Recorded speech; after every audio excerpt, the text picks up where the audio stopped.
मैं Mukesh Kumar 11th class के chemistry के सभी स्टूडेंट्स का अपने इस YouTube channel Mukesh chemistry lectures पर वेलकम करता हूं।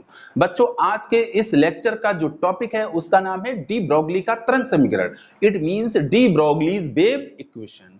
तो इस लेक्चर में मैं आपको बताने जा रहा हूं कि डी ब्रोगली का तरंग समीकरण क्या है और इसकी स्थापना कैसे हुई, यानी कि इसकी व्युत्पत्ति कैसे हुई, यानी कि इसको डिराइव कैसे किया गया। इसलिए बच्चों, आप अपनी कॉपी और पेन के साथ रेडी हो जाइए डी ब्रोगली के तरंग समीकरण को समझने के लिए और इसका डेरिवेशन करने के लिए।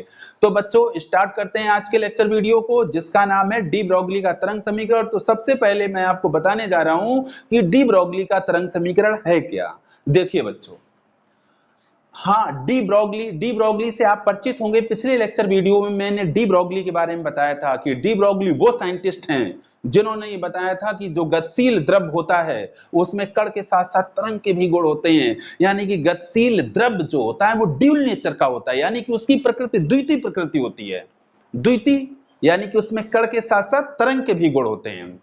तो डी ब्रोगली ने एक अपना समीकरण स्थापित किया था जिसे डी ब्रोगली का तरंग समीकरण कहा जाता है, जो एक्सप्लेन करता है कि जो गतिशील कण होता है वो कण के साथ साथ तरंग का भी नेचर रखता है। तो बच्चों, अब देखिए, डी ब्रोगली ने जो समीकरण स्थापित किया था वो ये था, lambda equal to h upon p, या बच्चों इसको बोलते हैं lambda equal to h upon m u. यहां पर बच्चों जो लैम्डा है ये है गतिशील कण से संबद्ध, गतिशील कण से संबद्ध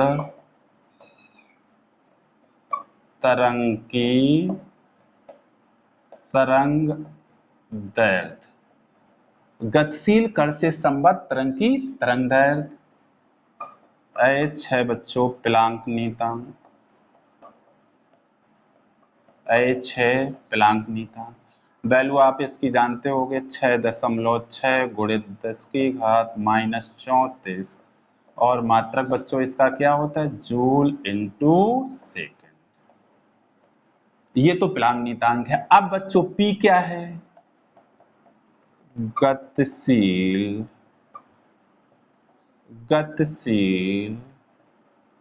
कण का संवेग। ये है बच्चों गतिशील कण का संवेग। संवेग आपने फिजिक्स में पढ़ रखा है कि कण के द्रव्यमान और उसके वेग के गुणनफल को संवेग कहते हैं। तो बच्चों गतिशील कण का द्रव्यमान m मानते हैं और उसका वेग u मानते हैं, यानी कि p equal to m into u हो जाता है। तो बच्चों यहाँ पर इसका जो डी ब्रोगली का तरंग समीकरण है उसमें जो सिंबल यूज हुए हैं उनका मीनिंग आपके सामने है। तो इसको lambda equal to h upon p से भी लिखा जाता है और lambda equal to h upon m u से भी लिखा जाता है। अब बच्चों मैं आपको बताने जा रहा हूं कि इसको डिराइव कैसे किया गया। देखिए बच्चों, इसका देखिए आप डेरिवेशन। इसके लिए बच्चों मुझे कुछ मानना पड़ेगा। देखिए बच्चों मैं क्या मान रहा हूं, माना एम द्रव्यमान का एक कण u वेग से गति कर रहा है। क्या मान लिया बच्चों, मैंने मान लिया कि m द्रव्यमान का एक कण है जो u वेग से गति कर रहा है तथा कण से संबद्ध मीन्स कनेक्टेड, जुड़ी हुई, गतिशील कण से संबद्ध तरंग की आवृत्ति।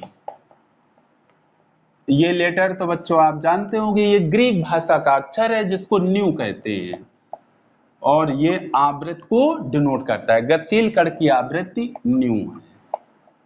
तब प्लांक के अनुसार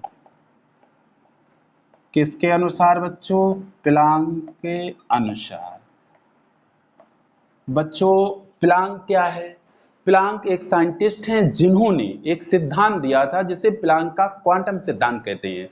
प्लैंक का क्वांटम सिद्धांत हमें यह बताता है कि प्रकाश ऊर्जा का उत्सर्जन लगातार यानी कि कंटिन्यू नहीं होता है, बल्कि ऊर्जा के छोटे छोटे पैकेटों के रूप में होता है। और ऊर्जा के ये छोटे छोटे पैकेट फोटॉन या क्वांटा कहलाते हैं। और इनकी ऊर्जा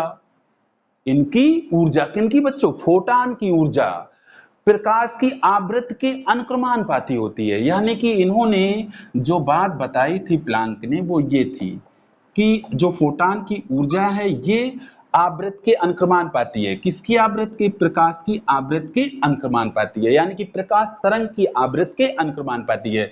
तो यहाँ पर हम इस सिद्धांत को अप्लाई कर रहे हैं प्लैंक के अनुसार। प्लैंक के अनुसार तरंग के फोटॉन की ऊर्जा। अब बच्चों देखो, फोटॉन की ऊर्जा, किसके फोटॉन की ऊर्जा? तरंग के फोटॉन की ऊर्जा।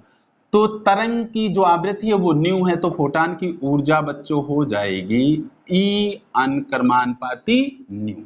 या बच्चों हम इसको लिख सकते हैं क्या लिख सकते हैं? E equal to H into nu. इससे मान लेंगे समीकरण 1। या अभी रुक जाओ, इसको नहीं मानते समीकरण नंबर 1।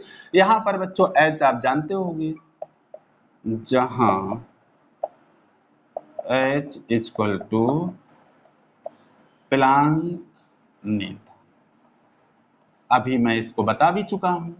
और जो बच्चों न्यू होती है, चूंकि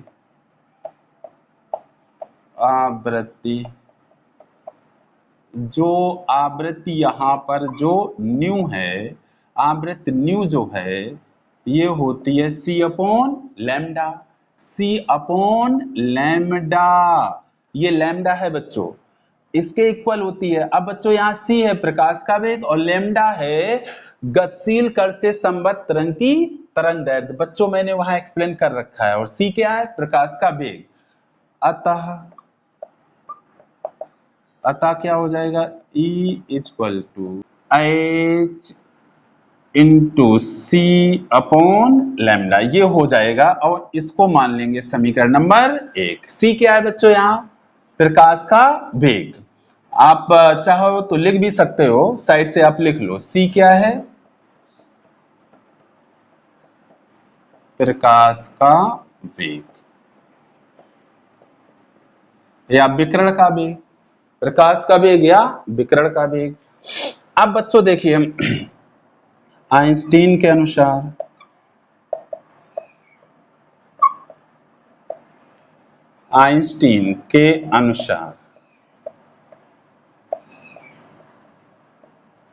फोटॉन की ऊर्जा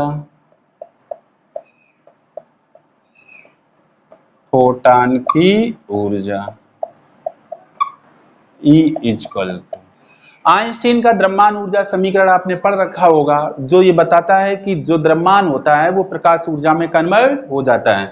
ये समीकरण होता है E equal to mc square, जहां m है फोटॉन का द्रव्यमान और c है प्रकाश का वेग। इसको बच्चों मान लेंगे समीकरण नंबर 2। अब बच्चों समीकरण 1 व 2 से, समीकरण 1 व 2 से, अब बच्चों देखिए ध्यान से, दोनों के बाएं पक्ष बराबर हैं तो दाएं पक्ष भी समान होंगे।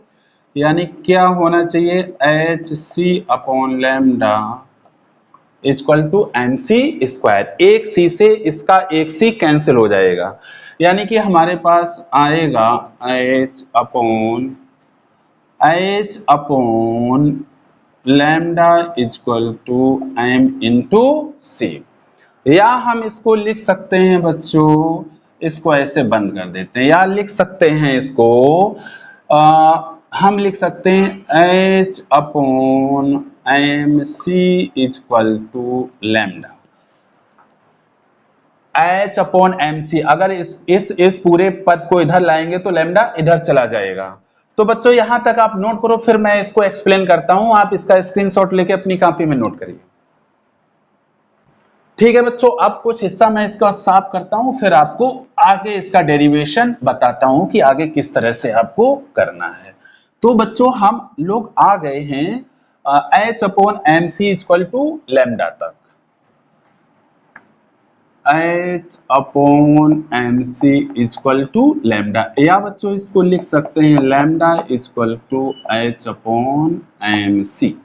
अब बच्चों यहां देखो c है यहाँ पर प्रकाश का वेग, या आप इसको विकिरण का वेग कह सकते हैं। अब देखिए बच्चों, चूंकि चाहो तो इसको समीकरण नंबर 3 मान लो, चूंकि द्रव द्वैती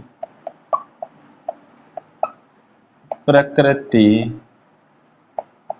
का होता है, चूंकि द्रव द्वैती प्रकृति का होता है, अतः प्रकाश के वेग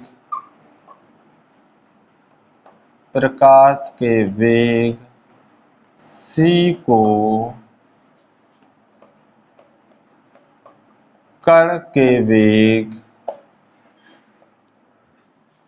u से प्रतिस्थापित करने पर, चूंकि बच्चों द्रव द्वैती प्रकृति का होता है, ये बात प्रूव हो गई है, इसलिए प्रकाश के वेग c को हम कण के वेग u से प्रतिस्थापित कर सकते हैं, यानी कि c की जगह पे क्या लिख सकते हैं, u। c को हम डिस्प्लेस कर देंगे u से, समीकरण अब प्रतिस्थापित करने पर कहां से, समीकरण 3 से क्या हो जाएगा, lambda equal to h upon m u. चूंकि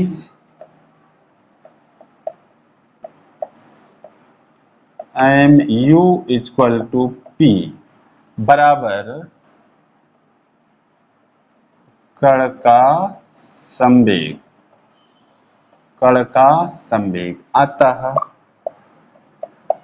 अतः हमारे पास आ गया lambda equal to h upon m u equal to h upon p. तो ये समीकरण आ गया, इसमें दोनों फॉर्म मैंने एक साथ राइट डाउन कर दिए हैं। तो ये बच्चों क्या है, यह है डी ब्रोगली का तरंग समीकरण है। बच्चों ये इस तरह से डी ब्रोगली के तरंग समीकरण की व्युत्पत्ति हो जाती है, जो क्या आता है, lambda equal to h upon m u या lambda equal to h upon p, या दोनों फॉर्म एक साथ आप लिख सकते हैं, lambda equal to h upon m u equal to h upon p. तो ये बच्चों रहा डी ब्रोगली का तरंग समीकरण। तो बच्चों अब आप लोग 2 या 3 बार अपनी प्रैक्टिस कॉपी में डी ब्रोगली के तरंग समीकरण का डेरिवेशन जरूर करेंगे, जिससे कि आपको इस समीकरण का डेरिवेशन आ जाए। अब बच्चों अब आप इसका स्क्रीनशॉट लेके अपनी कॉपी में नोट कर लीजिए। अब बच्चों इस छोटे से लेक्चर वीडियो को यहीं पे समाप्त करते हैं। अगर लेक्चर वीडियो आपको पसंद आया हो और आपको डी ब्रोगली का तरंग समीकरण समझ में आ गया हो, तो लेक्चर वीडियो को लाइक और शेयर जरूर कर दीजिए, और अगर अभी तक आपने चैनल को सब्सक्राइब नहीं किया है तो इसको सब्सक्राइब जरूर कर लें। Thank you so much.